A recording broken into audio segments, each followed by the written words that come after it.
in making those three propositions happen. और बहुत सारी underdeveloped world में, developing world में बहुत सारी examples हैं. Now this is another example in India, जहाँ GE ने ये छोटा, which is called the MAC 400, ये ECG करने वाली device है. Standard ECG वाली device जो है वो that's MAC 5500, जिसकी cost होती है about $10,000. खाली bigger hospitals use सकती है. They have made this portable device, जो कि price I don't remember, but it's very low. It's portable, it can be taken to the rural areas. Now the best thing about it, where the exceptional value is, that this doesn't need a doctor to operate, because ये ECG भी करता है और उसके बाद report भी लिख देता है कि इस ECG में क्या गलत है. Because simple things it can diagnose, which means that it can be used by a midwife or it can be used by a technical person in the rural areas to identify कि किस बंदे को शहर hospital ले जाने की जरूरत है. But it is a blue ocean that was created in India and now has become a huge success. It's high value, at the same time made available at a low cost.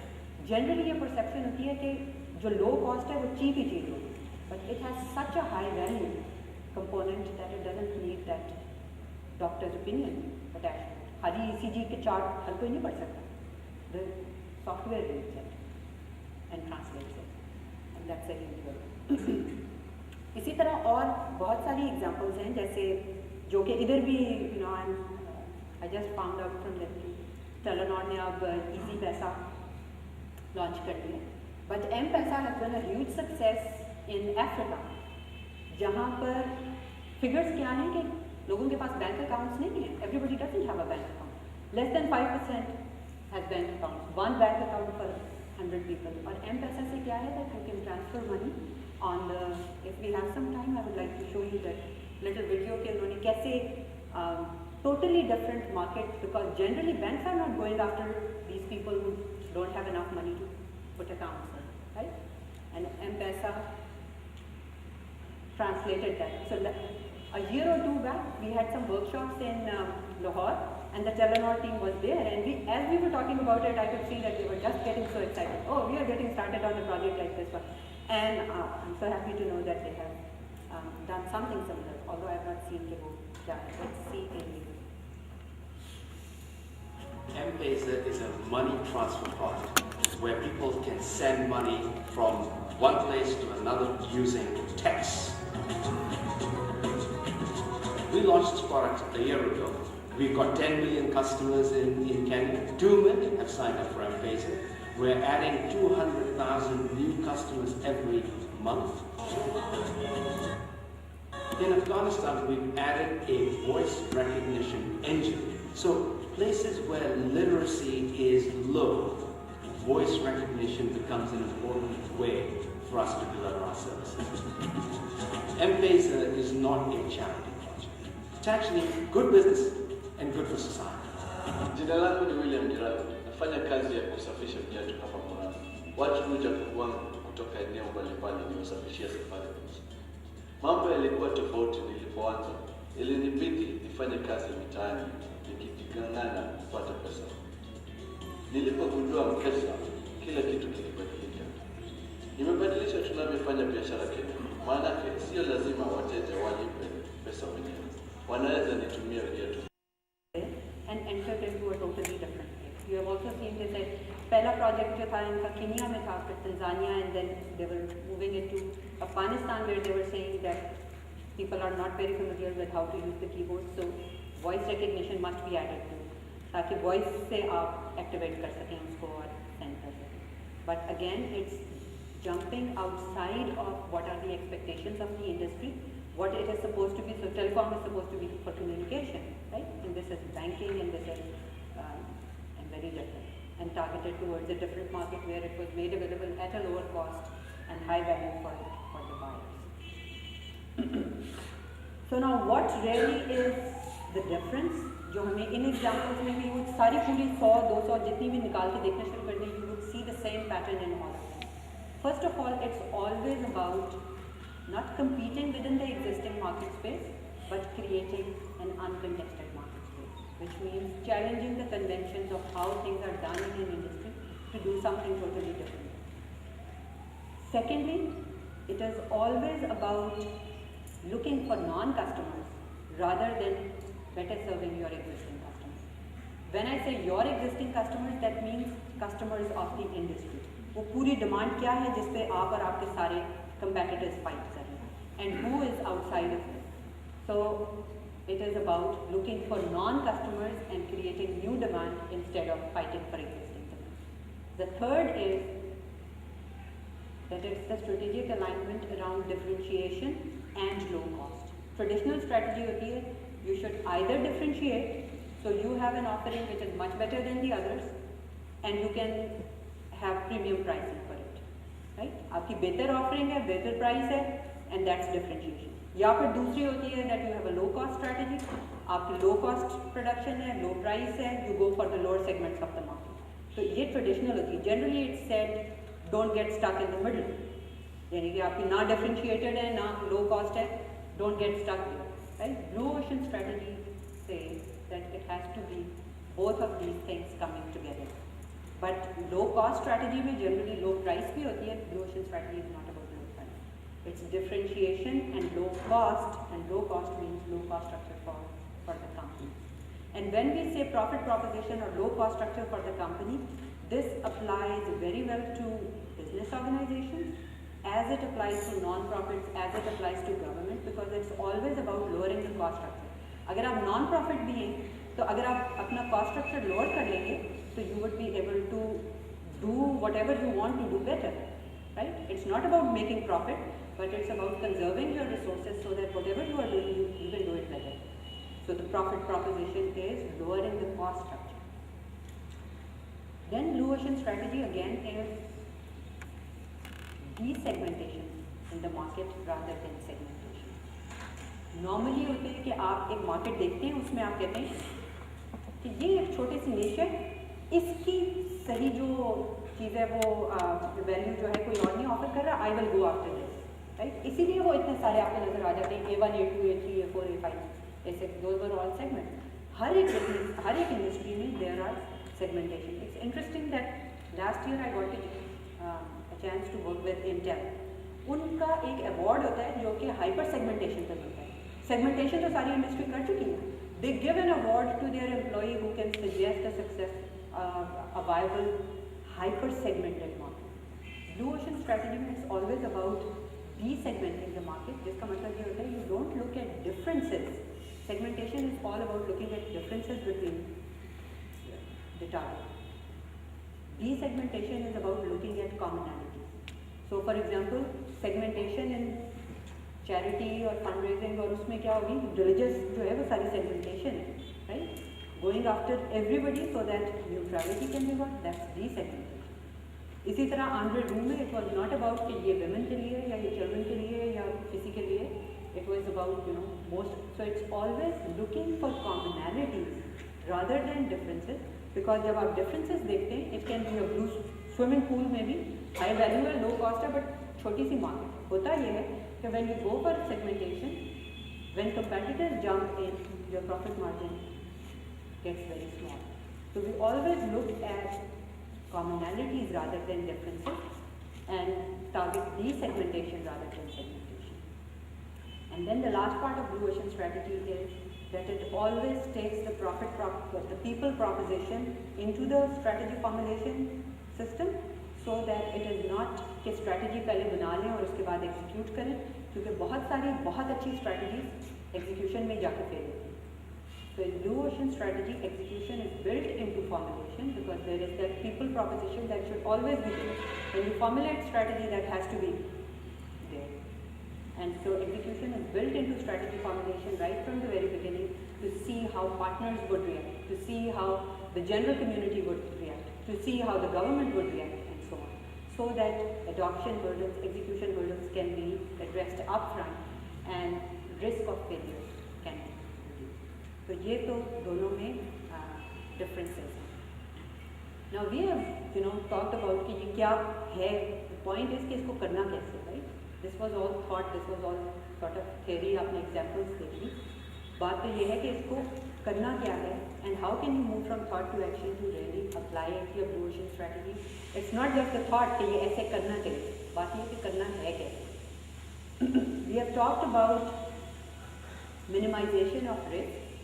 So Blue Ocean Strategy के main जो हमारे पास system है, that is the 6 principles of Blue Ocean Strategy, and they identify these 6 different risks, which we identify one by one, and then we have these tools and frameworks that we use for minimizing them one by one. पहला तो है planning risk. Companies में होती हैं, and the managers can probably agree to that, कि strategic planning document होती है 400 page होती है, सारे बीच में pie charts होते हैं, इतनी सारी चीज़ें होती हैं, it keeps on lying on the, you know, the top of the top shelf, right?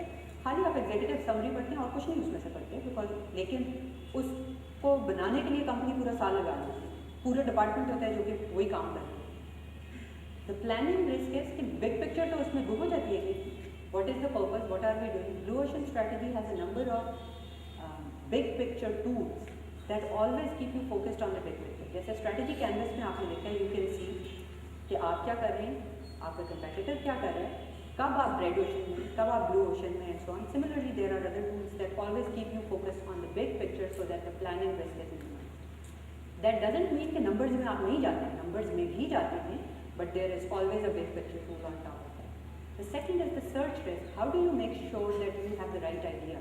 It's not waking up with a great idea. It has to be a systematic way of looking not just outside the box, but looking across the boundaries of competition and using tools for that. That's minimizing the search risk. The third is scale risk. How do you make sure that it's not a blue swimming pool but a blue ocean? कैसे आपको पता लगेगा कि ये बहुत बड़ी market है? कैसे आप नॉन कस्टमर्स को देखेंगे? When you think of an industry, non customers are the whole universe. So you have to have a system of identifying कि कौन से नॉन कस्टमर्स को आप ला सकते हैं और क्या उनमें काम है। That's scale risk, and I will show you some of the tools that are used for minimizing this. Then there is a business model risk. आपका बड़ा अच्छा आइडिया है, बट शायद इसकी प्राइस ऐसी है which the people are not able to pay. चाहे शायद इसका कॉस्ट स्ट्रक्चर आपने इस तरह की चीज़ बनाई है जिसका आप कॉस्ट टारगेट्स नहीं अचीव कर सकते। So reducing the business model risk means ensuring its commercial viability. And then of course in the execution side there are organizational risks. आपको बहुत अच्छा आइडिया हो सकता है, it's not implemented because वो आपके बॉस का नहीं है। There can be political hurdles, there can be resource hurdles, there can be cognitive hurdles. You are used to doing things in a certain way. So all of those hurdles, how you reduce those risks, how do you motivate your employees to make a strategy work, वो execution risks में आते हैं। So let me show you some of those tools that we use. For example, ये planning risk के लिए one of the tools which is called the Pioneers Migrators Settlers Map, and this is used for portfolio analysis. ये जो सारे आपको circles नज़र आ रहे हैं, आपकी कंपनी की जितनी ऑफरिंग्स होती हैं, you plot them as circles, size जो है इनका रेवेन्यू साइज के लिहाज से, बिकॉज आइडिया ये है कि in the future this is today, अभी कैसे है portfolio, who are the settlers, which means कौन से वो हैं जो कि बिल्कुल एग्जैक्टली एज योर कंपेटिटर्स, कौन से आप इंक्रीमेंटली बेटर हैं, and you plot them on this map, and then you identify कि आपका फ्यूचर पोर्टफोलियो कैसे होगा। Again you can see it gives you a big picture view of, purpose ये नहीं है कि सारे रेड ओशंस को निकाल दो, because red oceans will might be some of them might be cash cows, they might be bringing in a lot of money, you shouldn't be changing them, but in addition to that you can start looking at blue ocean options too. So this is one of the things that we use. This you have already seen the strategy canvas. We use it in the beginning for the as-is analysis, which means what is the current strategic landscape है, अभी कौन red ocean में, कौन blue ocean में, कौन से factors हैं जो कि कस्टमर्स कंसिडर करते हैं, so on, and then you also use it as an action framework for the future के आगे आपने स्ट्रैटेजी को इम्प्लीमेंट कैसे करेंगे। This is the eliminate, reduce, raise and create grid, which again helps you to plot your strategy. Many a times अगर आप देखेंगे खाली एलिमिनेट और रिड्यूस वाली साइड पर आपने लिखा हुआ है तो it is a standard low cost strategy. अगर खाली उस साइड पे लिखी हुई हैं चीज़ें, that means it's a standard differentiation strategy. So you need to have a balance over there to make sure that it's high value at the same time low cost. For minimizing the search risk, which means how do you come up with the right idea, this is known as the buyer utility map, which helps you look at the complete buyer experience and then also across 6 utility levers to identify कि कहाँ पर gaps हैं where the industry has never focused. Where are those uncontested spaces Maybe it is in the convenience of the purchase process. Maybe it's the risk in using something. Maybe it's the lack of supplements or something. तो ये 36 different boxes हैं जिस पे आप हर एक box पे अलग अलग फोकस करके देखते हैं कौन से वो एरियाज हैं जहाँ पर आपने या आपके कंपैटिटर्स ने पहले कुछ ऑफर किया हुआ है और कौन सी वो जगह है जिस पे अभी तक इंडस्ट्री ने नहीं सोचा हुआ. Those could be your possible blue ocean uncontested spaces. Similarly, we use another tool for minimizing research risk. This is called the 6 paths framework. And this is looking across 6 boundaries of competition, looking across alternative industry, looking across strategic routes. For example, automotive industry में there are different strategic routes. कोई luxury car है और कोई economy car है, वो दोनों आपस में compete नहीं कर रहे हैं. But you can see कि why does somebody want a luxury car and why does somebody go for an economy car? आपने देखा Lexus ने created something in between. Fuel economy भी मिलेगी, luxury elements भी मिलेंगे, and they created something in between and so on. तो ये 6 different boundaries of competition है, and we look across all of these boundaries to make sure that we have looked enough outside of the boundaries to come up with the right idea as to what has worked somewhere else and can possibly be imported in your industry. This is the 3 tiers of non-customers framework that helps you identify. जब आपने कहा कि ये पूरा universe non customers है तो उनमें से कौन से हैं जो आपसे क्लोजेस्ट हैं, which are those tiers, who are the soon to be non customers, who are the refusing non customers, unexplored non customers, what is common between them. So again, it's a systematic way of identifying non-customers and then selecting who could possibly bring in value into your business. This is the Blue Ocean Strategy business model, and this is used for ensuring the commercial viability of Blue Ocean ideas. You have to get a yes on each of those, and this is where it really becomes difficult. Is there exceptional value in your business idea? When you tell somebody this is your business idea, do they say, aha, I want to have it, I cannot live without it? क्या आपको वो मिलती है? वहाँ पे aha factor के नहीं मिलता. अगर नहीं मिल रहा, that means it's not a blue ocean. That's where you start, right? So you have to have exceptional value for the product. The second is the price accessible to them? Generally जो process होता है वो ये होता है कि पहले आप figure out करते हैं कि क्या value आपने offer करना. Second होता है कि आप figure out करते हैं how much is it going to cost you to produce it. And the third is that you figure out, oh, that is called cost plus pricing, right? आप कहते हैं ये cost है, इसमें इतना मेरा profit होगा, so the minimum price should be this one. Break even करने के लिए इतने हमें sell करने हैं per month per budget, right? Blue Ocean strategy takes the reverse route. तो पहले कहते हैं कि exceptional value check करें. Second ये figure करें what is the price that anybody is willing to pay for it, not how much it's going to cost you. The second step would be strategic pricing. Third is that you have to figure out how are you going to bring down the cost structure. So Tata Nano का Ratan Tata ने announced 1 lakh रुपए की गाड़ी होगी without thinking कि 1 लाख रुपए की बनेगी कैसे. That was a challenge. That was because he figured out कि 1 लाख की गाड़ी जो बंदा मोटरसाइकिल ले रहा है वो ले सकता है, right? So it's strategic pricing and then going to target costing, and then there are adoption hurdles. What could be possible adoption hurdles where Tata Nano did falter a little bit? कि कहाँ पर adoption hurdles आ सकते हैं और कैसे. So to make an idea commercially viable, you identify these risks and you again try to minimize them one by one. बहुत सारे tools हैं जो इनके अंदर भी आते हैं, जैसे price corridor of the mass है, that helps you identify the right strategic price for an offering and so on. So then all of these tools, of course, ये formulation वाले tools थे कुछ, and they come together in a systematic process.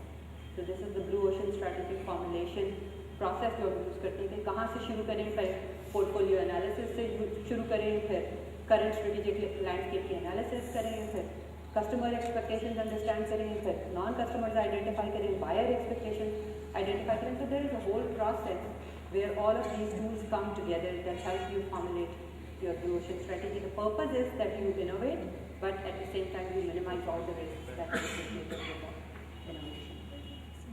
Execution part, we have talked about execution too, that has to be built into strategy, and multiple point leadership and clear processes हैं जो कि हम value innovation के साथ attach करते हैं. Value innovation is high value and low cost at the same time, and it has to be combined with their process and tipping point leadership to make sure that the strategy is executed well. So that's all about what I wanted to share with you in Blue Ocean Strategy. I would like you to get practically started in Blue Ocean Strategy. तो पहला काम आपने क्या करना है, 2 question answer करने हैं. First is how blue is your ocean, right. इसमें किस तरह के क्वेश्चन आते हैं कि आप की ऑफरिंग कंपेटिटर से कितनी फर्क है, कितनी डिफरेंट है, राइट. वो एक पूरी लिस्ट है and I can send it नहीं है but I can send it over to you too. But basically analysing how blue और red is your ocean, which means do you have to market more to attract your customers? Do you do things in response to your competitors, or do you come up with new ideas and so on? तो वो पूरी list है जिसको आप follow करते हैं to find out how blue is your ocean. That's the first question. The second is how blue is your strategy, which means जो आप अभी कर रहे हैं वो कितनी blue है. Is it high value and low cost? Is it desegmentation or segmentation? Is it better serving customers or is it looking for non-customers? वो भी 5, 6, 7 क्वेश्चन हैं that you answer to find out कि आपकी अभी वाली strategy कितनी blue है, right? So these are the 2 questions. Now what you can do right away is that I have these यहाँ पे कोई handouts पड़े. We distributed that. The strategy canvas? No, they are here. ये strategy canvas कैसे बनता है? Horizontal axis पे you have to think about what are those factors that the customers expect in your industry, what are those factors that the industry provides. So when a customer makes a purchase decision, let's say कि गाड़ी खरीदनी है, तो what are the things that he thinks about? वो वाले सारे horizontal axis पे लिखते हैं. Vertical axis पे आप curve draw करते हैं. You can draw one curve for yourself. अगर आप फॉर एग्जाम्पल आपने लिखा है लेट्स से कस्टमर गाड़ी खरीदते हुए वारंटी देता है, let's say, and if you are offering a warranty for 3 years and your competitor is offering a warranty for 5 years, you will put 1 dot for yourself which is medium and 1 dot for your competitor which will be high. This is not quantitative, तो आपको बहुत accurate होने की ज़रूरत नहीं है. Just a big picture view of where are you and where are your competitors. So you will draw one curve for yourself as to what are you offering to your customers, and then you will draw one curve for your biggest competitor to see what are they offering. If you are in a true blue ocean, you would see कि competitor almost आप जैसा ही होगा.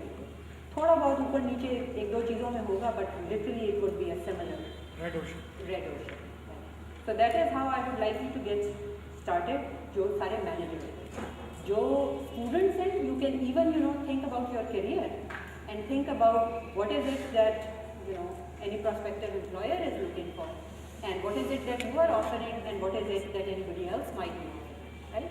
And then you can conscientiously think about what do you need to eliminate and reduce or raise and create so that you can have a winning strategy, right? So that is what I would like you to get started on, and so that's all what I had to say in a prepared talk. I'm now willing to take all your questions.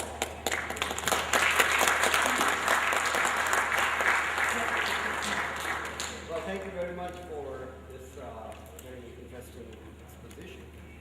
I have a conceptual problem that the diffusion of innovation is not binary at all. So your depiction that there is a red ocean and there is a blue ocean and all the bad things are in the red ocean and all the good things, this is not really how either intellectually the technology has diffused and has been adapted in the real world, or this is not what the practical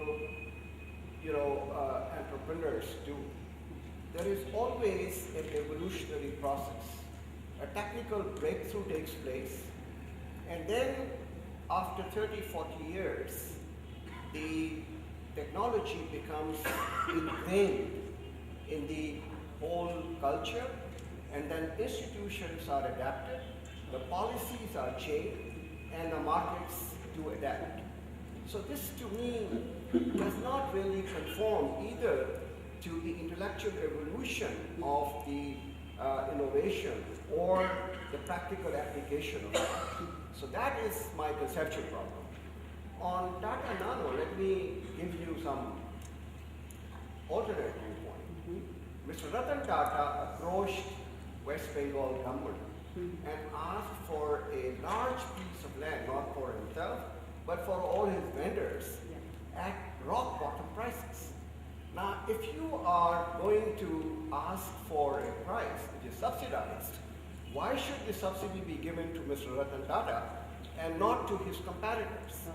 So your proposition that this was in order to bring in the two-wheelers into this industry is not accurate to the extent that he expected some subsidy from the government, which if Maruti also had the same access, they would have done it.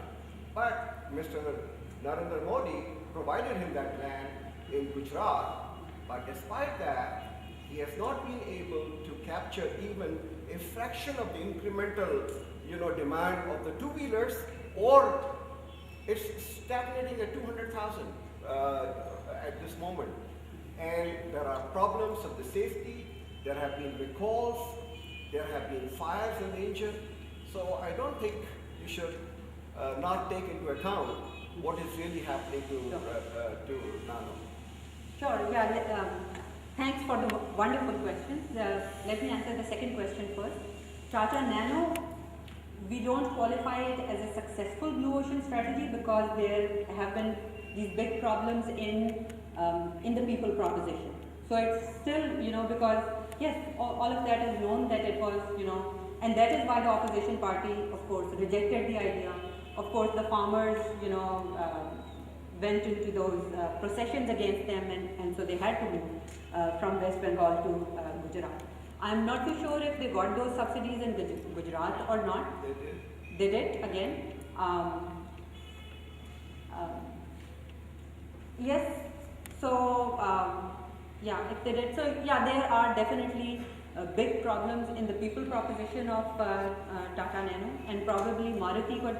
But the thing is, what was the strategy and where were they going? When we analyze it from that point of view, Maruti had their initial car, which was 193,000 Indian rupees, and then when Ford came out, they were in that competitive mindset where they offered more things into it, and their Maruti Alto, the new version, it came at 229, it was higher than.